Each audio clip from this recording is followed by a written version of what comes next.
In the galaxy's blazing core, where cosmic storms raged like ancient gods and gravity warped light itself, the citadel of flame towered in defiance of time. Built on a dead star's spine, the citadel had stood untouched for millennia, impervious to war, to science, to time. It was alive in a way nothing should be, guarded by creatures born of starfire and myth, the flame-born dragons.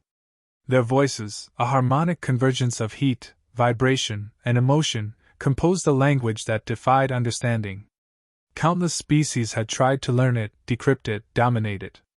All failed. The Galactic Concord, desperate to unlock the secrets sealed within the Citadel, launched the Flame-Born Initiative, an assembly of elite minds, artificial intelligences, neural symbiotes, and xenolinguists drawn from every advanced civilization. The purpose was singular: decipher the dragon's language and earn passage. Centuries passed with no success. Despite technological prowess and psychic translation systems, the language resisted reduction. It was neither script nor code. It was experience woven in breath, vibration etched in heat. Then, out of bureaucratic desperation or diplomatic concession, an invitation was extended to humanity, a species regarded more as a curiosity than a contributor. From among Earth's applicants came one unexpected name, Ira Lynn. 17. Child of Titan's frozen research domes. No affiliations. No political influence. Her application lacked grandeur. A handwritten essay, not a data file. She wrote, asterisk, "If it is a language, it can be learned. If it is meaning, it can be understood." Asterisk. The aliens laughed. A child among scholars. A primitive among synthetics. Even Earth's representatives considered it symbolic, not strategic. Upon arrival, the contrast was stark. The aliens arrived draped in powered exoskins and cognitive enhancers. Ira wore a simple pressure suit, patched by hand. She carried notebooks, actual paper. The alien dignitaries scoffed behind polished masks. The Varn called her a primitive gesture. The Qatari didn't bother acknowledging her at all. But the dragons noticed. When they emerged, towers of molten scale and shifting ember, their burning eyes did not linger on the Concord's elite. They watched Ira. She stood still as the air warped around the dragon's first utterance. The other delegates shielded themselves with frequency dampeners. Ira didn't flinch. She blinked once, tilted her head, and quietly said, "It greeted us." No one responded. The aliens had already dismissed her words. "Coincidence," one muttered. "Human pareidolia." Ira did not argue. She did not raise her voice.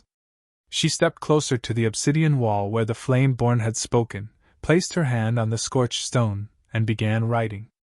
Symbols. Tones. Heat differentials. Not as a machine would, calculating equations, but as a musician charts sound. Her pencil moved in slow arcs, matching pitch to vibration, time to breath. She wasn't trying to translate. She was trying to hear. The alien linguists worked through high-frequency replicators. Ira worked in silence. They relied on data. She relied on patience. They laughed again when she began humming, quietly, testing tones. It didn't matter. She didn't hear them anymore. She was listening for patterns, emotional resonance within the roars. Her breathing matched the dragon's. Her hums found harmonic threads buried within their fire-born voices. This was not mimicry. It was intuition. Where other species sought to dissect, she sought to empathize. Days passed. The flame-born did not attack. They watched. One, the smallest of the dragons, exhaled a line of smoke toward Ira. It vibrated, curled in a peculiar arc. Ira repeated the motion with a sound, not perfectly, but close. The dragon responded with a deeper pulse. This time, she paused, wrote something down, and without hesitation, made a sound that matched the rhythm but softened the tone. The dragon froze. Its body dimmed, and it let out a long, low rumble that no translator could process. But Ira smiled. "They're responding to modulation," she said, almost to herself. "They're adjusting to the way I learn." An Arcanian scholar called it delusion. No creature adapts language to a child's guesswork. But the dragons did not correct her. They spoke again. To Ira. Only to Ira. She nodded and responded in kind, imperfect but deliberate.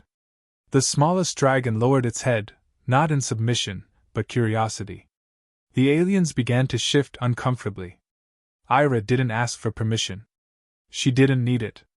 She simply turned to the council and said, "They're not issuing threats. They're offering tests." The silence that followed was heavier than any roar. The Flame-born had never issued a test to anyone. Only dismissals? Flames. Silence. But now, they were listening. Responding. Ira Lynn, 17, human, unaugmented and uninvited by the elite, had done what no other being in the galaxy had managed. She had held a conversation with a creature born of fire. And she had been heard. The Concord dismissed the interaction as chance, a fluke born of noise and coincidence. High-ranking xenolinguists declared it impossible for a baseline human to decipher even a syllable of the flame-born language unaided. Machines built from dark matter cores had failed. Psychic networks burned out trying. And yet, they said, a girl had hummed a response. Their tone shifted from mockery to irritation. Her presence was becoming an inconvenience. Ira continued her work undeterred.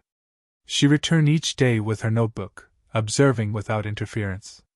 While alien experts argued about waveform structures and energy lattices, she focused on breath intervals, tonal dissonance, pauses, and how certain sounds changed with emotional context. Her methods were not scientific by Concord standards, they were human. Pattern intuition, emotional inference, and analog abstraction. It was the same intuition that allowed humans to interpret body language, sarcasm, or the emotion in a song. The others couldn't grasp it because they'd engineered emotion out of their process. Ira hadn't. Each dragon utterance revealed not just syntax but weight, emotional resonance tied to specific rhythms. She noticed the dragons never repeated a phrase identically. Each had subtle shifts, as if they weren't speaking fixed words but performing meaning in real time. Where the machines saw irregularity, Ira saw nuance. She began experimenting with harmonic mimicry using her own voice. Without translation tools, she isolated tonal clusters and reproduced them vocally, adjusting pitch with breath and subtle throat vibrations. It wasn't perfect, but it was deliberate. The aliens mocked her further. One compared her notes to cave drawings. Another accused her of anthropocentric fantasy. "You can't sing your way into their minds," a Qadari speaker sneered. She ignored them. She wasn't there to impress. She was there to understand. Her recordings revealed consistent sonic motifs tied to repeated behaviors. A rising trill paired with movement. A descending thrum during silence. She correlated gestures and temperature fluctuations with phonetic inflections. Her notebook filled quickly. A breakthrough came when she replicated a full sentence, 6 distinct phonetic elements delivered in precise order. The youngest dragon responded with a deeper version of the same pattern. This time, not only did it respond, it moved closer. Its fire dimmed. It repeated the sequence, then extended it. A full phrase. The watching aliens froze. No translator registered anything. Ira, however, replied in a softened variation, testing inflection. The dragon gave a low rumble and exhaled a brief, cool pulse of mist. Agreement. Now, it was no longer possible to ignore her. Scholars gathered around her terminal, watching silently as she mapped emotion to phonetics in real time. They offered assistance. She declined. She was not operating within their framework, and she didn't want interference. They couldn't see what she saw. The language wasn't about phonemes or logic, it was about experience. The dragons were not reciting data. They were expressing concepts embedded in sensation. Their words were shaped by memory and emotion, and no synthetic algorithm could replicate that. Alien experts began quietly recalibrating their approaches, mimicking her emotional mapping without giving her credit. One even attempted to publish a white paper synthesizing her vocal mimicry with quantum rhythm theory. Ira didn't contest it. She didn't care about recognition. Her only goal was connection. The more she spoke, the more fluent her tone became. She began using a hand-modified vocal harmonizer to extend her range. She replicated three-part harmonics, layering frequency, temperature, and resonance. The dragons responded faster now. One began greeting her daily with a rumble that translated to something between acknowledgement and anticipation. Another began echoing her vocal signatures, adjusting its phrasing to better match her range. They were learning from her as she learned from them. No other being in the galaxy had ever been taught by the Flameborn. That fact unsettled the Concord. This wasn't just a novelty anymore. It was a shift in power. Ira documented everything. Not with code, but with sketches, symbols, emotion maps. Her approach defied classification. That's what made it effective. It wasn't mechanical. It was human. The dragons understood intention, not just sound. That was the key the others had missed. They wanted to command. Ira came to listen. She spoke to them not as beasts, but as equals. Then came the moment that shattered all doubt. Ira asked a question. The structure was tentative, but clear. It translated roughly to, "Why do you remain here?" The eldest dragon, silent until then, opened its molten eyes. Its body pulsed with heat. It spoke a long, flowing phrase that no one else could parse. But Ira nodded slowly, her eyes wide. She didn't translate immediately. She didn't need to. The tone said enough. They had waited. Not for might. Not for intellect. But for understanding. Everything changed after that. The council stopped laughing. The council convened in private chambers, their expressions no longer mocking, but uncertain. Reports confirmed what many refused to say aloud. The Flameborn had initiated structured dialogue with a human. Not with the Concord's AI translators, not with centuries-old scholars, but with a teenage girl wielding nothing but intuition and acoustic mimicry. Diplomatic tension rose as speculation spread. Was humanity in possession of unknown tech? Had the dragons identified something hidden in their biology? But no probe or scan revealed anything extraordinary. Ira Lynn remained, by all metrics, an unaugmented human being. The political fallout began. Some Concord species accused humanity of deception, demanding access to Ira's notes and brain scans.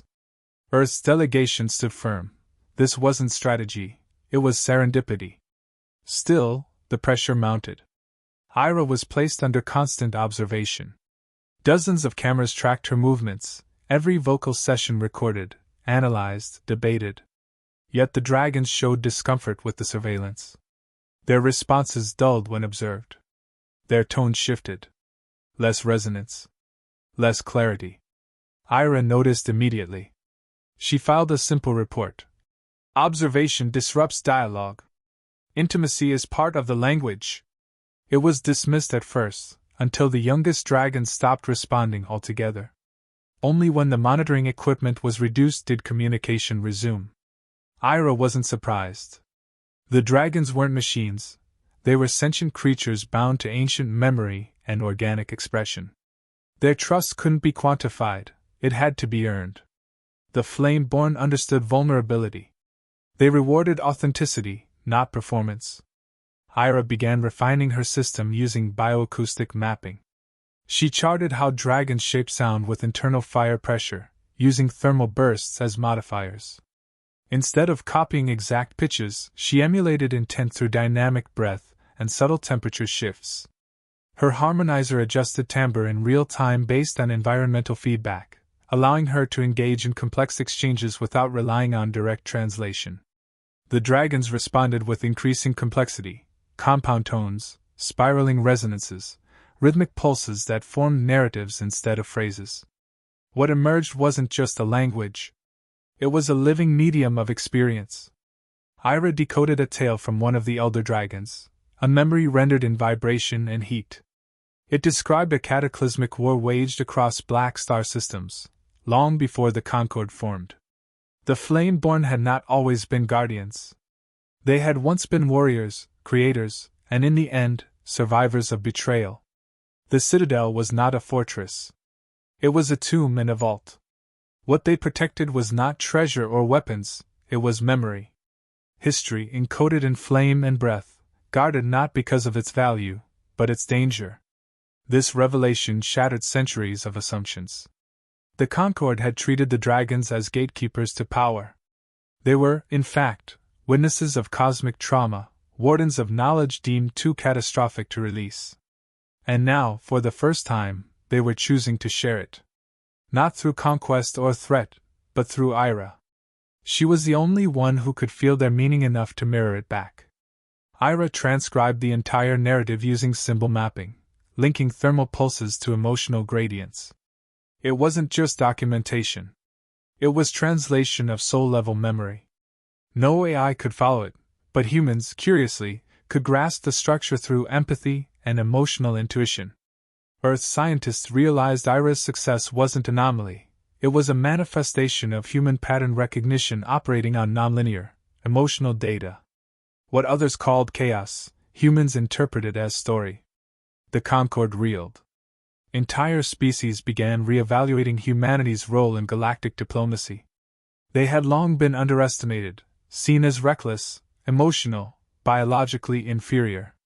But it was precisely those traits, empathy, adaptability, emotional cognition, that allowed Ira to succeed where machines failed.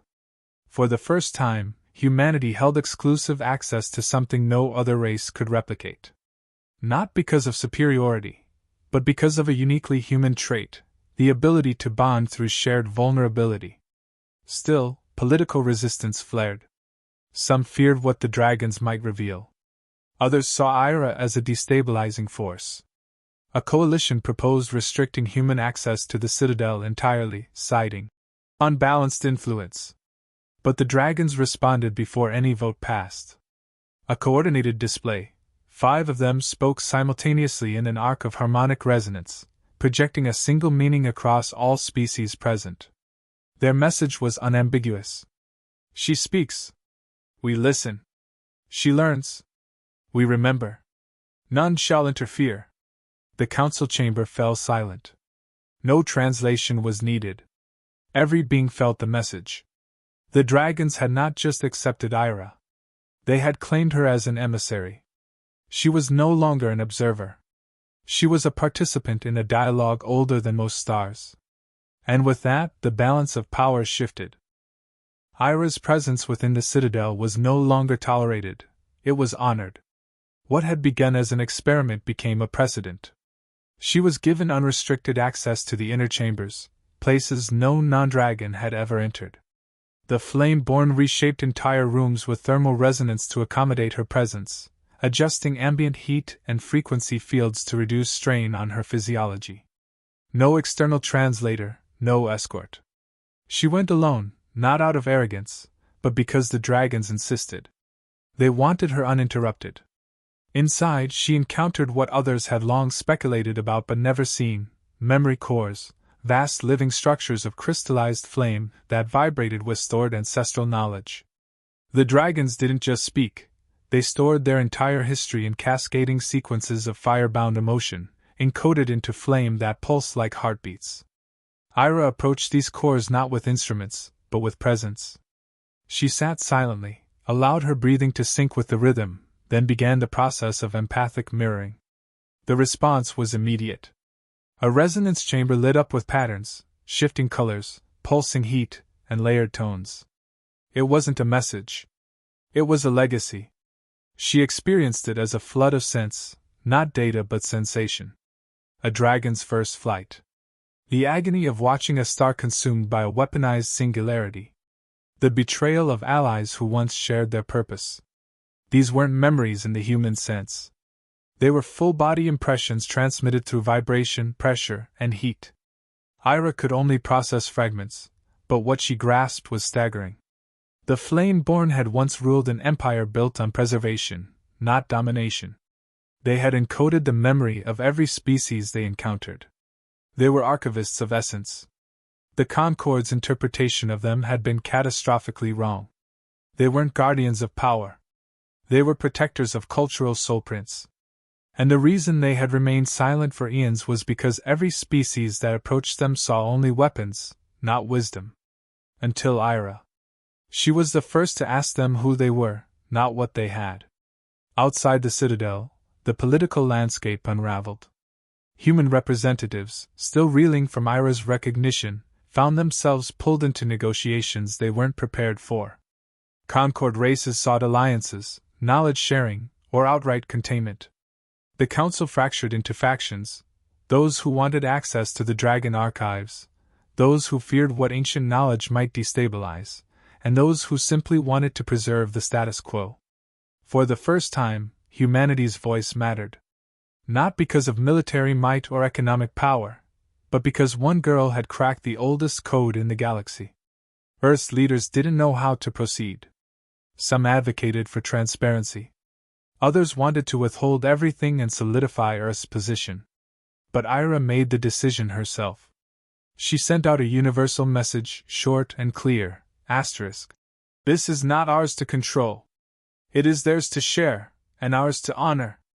Asterisk. She included no transcripts, no data. Just an emotional resonance pattern, recorded from a dragon's farewell to a dying star. The effect was immediate and polarizing. Dozens of species reported spontaneous emotional responses, grief, awe, humility, without understanding the sound's meaning. The message was not cognitive. It was felt. Some accused Earth of manipulating psychoacoustics. Others understood. The dragons had spoken through her, and now, the entire galaxy had heard a language without needing translation. The dragons began releasing curated fragments of their archives, each one paired with Ira's interpretive guide. She didn't translate. She contextualized, aligning human emotional metaphors with dragon resonance states. The information was profound: extinct civilizations, forgotten wars, technologies so advanced they bordered on metaphysical. But more than the content, the form itself reshaped how beings thought about knowledge. It was not something to extract, but something to be invited into. More humans were brought into the fold, not scientists or politicians, but artists, composers, therapists, people who specialized in perception and nuance. Humanity's roles shifted from student to bridge. They weren't leading the galaxy. They were enabling connection. The Concord had never accounted for that kind of influence. And they didn't know how to contain it. Attempts to replicate Ira's method failed. No AI could mirror emotional resonance at the depth required. No species could fully grasp the multi-layered interplay between breath, memory, and frequency. The Flame-born refused all other initiates. When questioned, their response was always the same, asterisk. She asked to understand. You came to control. Asterisk. Ira became a living conduit. Not a prophet, not a leader, but a translator of meaning older than language itself. And as her understanding deepened, she began to sense that the dragons had not just chosen her. They had been waiting for her, for someone not defined by power or prestige, but by the willingness to listen without conquest. Ira's role extended beyond any cultural precedent. She was no longer seen as merely human. To many across the stars, she was the key to unlocking an entirely new dimension of communication, one rooted in sincerity, vulnerability, and resonance rather than data, protocol, or structure. The Flame-born had altered their behavior only for her, and that transformation reshaped every diplomatic hierarchy. Ira's existence disrupted centuries of established order. Within the Citadel, her relationship with the dragons deepened. Communication moved beyond structured dialogue. It became something else, immersive states of shared presence, where meaning flowed without linguistic boundaries. The dragons initiated her into what they called the weaving, a process where sentient memory was harmonized into a shared frequency space. Through this, Ira glimpsed not just individual stories but collective consciousness, a tapestry of identity sustained through eons of memory exchange. Participation in the weaving was irreversible. It required her to surrender personal barriers, emotional armoring, even the instinct to protect the self from overwhelming sensation. Most beings wouldn't survive the intensity. Ira did. Her mind adapted in ways no Concord scientist could explain. Neural pathways restructured subtly, not through external force, but through deep synchronization with the harmonic fields. The dragons didn't reprogram her.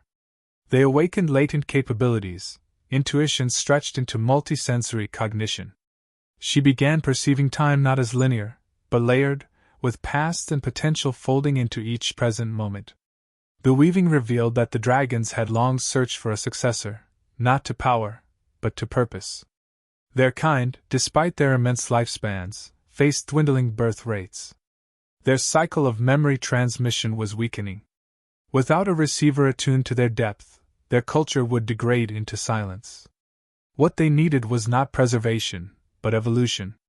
Ira wasn't chosen for knowledge. She was chosen because she could feel without distortion. She didn't reduce them to symbols. She saw them as they were. The final phase of integration came when the eldest dragon offered her a memory core seed, an ancient crystallized fragment of their origin. Normally guarded with the force of 1,000 suns, it was placed into her hands with ceremonial stillness. The seed wasn't inert, it pulsed with latent resonance, awaiting imprint.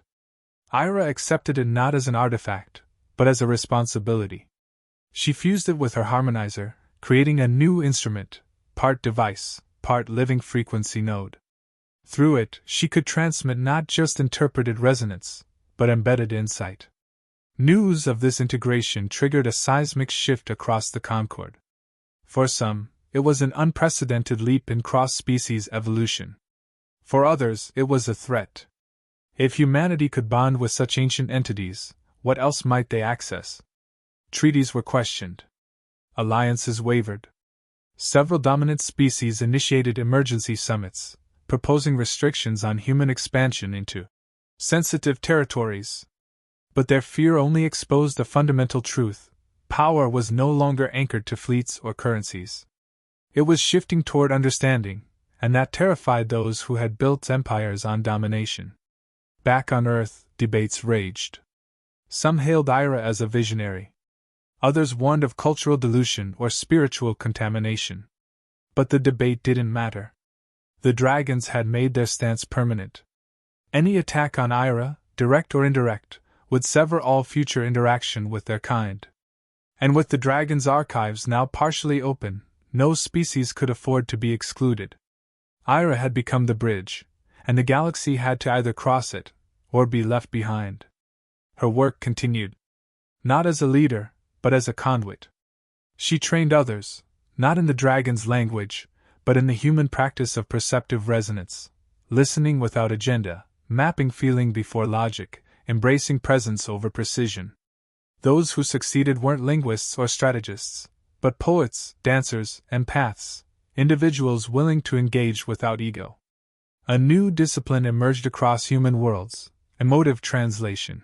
It combined sonic intuition with memory mapping, inspired directly by her methodology. Ira never sought fame. She avoided media, declined honors, and refused all political appointments. Her time was spent either within the Citadel, or teaching those few capable of understanding the path she walked. She did not expand her role, she deepened it. One signal, one bond, one moment at a time. The flame-born, once isolated and misinterpreted, became the central figures in a new era, not as weapons or relics, but as mentors.